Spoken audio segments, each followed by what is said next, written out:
Hi there, welcome to another video. We're continuing with geometry and now looking at angles. So when two rays meet, they form an angle. And we'll remember that a ray is a line that has a starting point but no end point. So when two of them meet, they'll make an angle, and we call that point where they meet a vertex. Angles are measured in degrees, and degrees go from 0 to 360. So the bigger the angle, the larger the amount of degrees. Here I have a little diagram of one, and when the two rays meet, they meet at the vertex there in yellow, and between the two rays in orange, we call that the interior angle.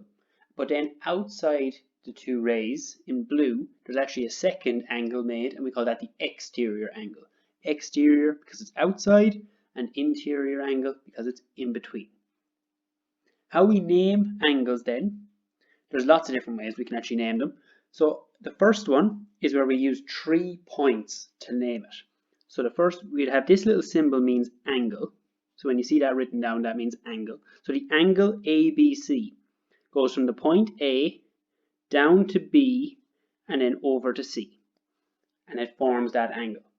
So B is in the middle because the angle occurs at B. You go from A to B to C. Or you could go in reverse and you could go the angle CBA. Because you're going from C to B to A. Again, B is in the middle. Or to make it even simpler, sometimes we'll call it just the angle B, because the angle that occurs at B. There's other ways of also calling the same angles. Sometimes we'll just give them a number. So we'll say that it's angle 1.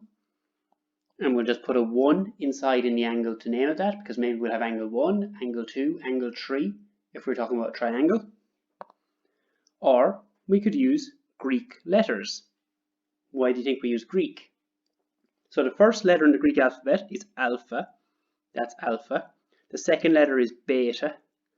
And then gamma is the third one, but I haven't written down gamma. I've written down one that's kind of common to use for angles also.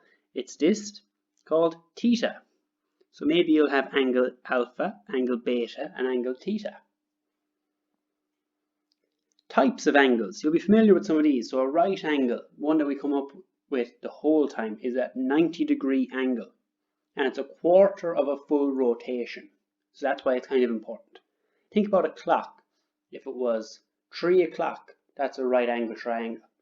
And we can use this little symbol here for a right angle, or sometimes it's also written like this. So they're right angles.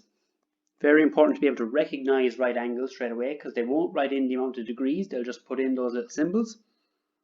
We also have a straight angle. A straight angle is 180 degrees, or it's half of a full rotation. And it's 2 right angles put together makes a straight angle. An acute angle is less than 90 degrees. An obtuse angle is between 90 and 180. A reflex angle is more than 180. And a full angle is a full 360 or a full rotation, it's also called. So a full angle all the way around. Ordinary angles then, you mightn't be familiar with these. Ordinary angles are any angles between 0 and 180. So that's just another name for them, a big group of them. So all your obtuse, right angles, acute angles, they're all ordinary angles. And then supplementary angles are any angles that add up to 180. So here I have 2 angles, and when I add those 2 angles together, I get 180. So we say that those angles are supplementary. Okay, that's angles. I hope you found it useful.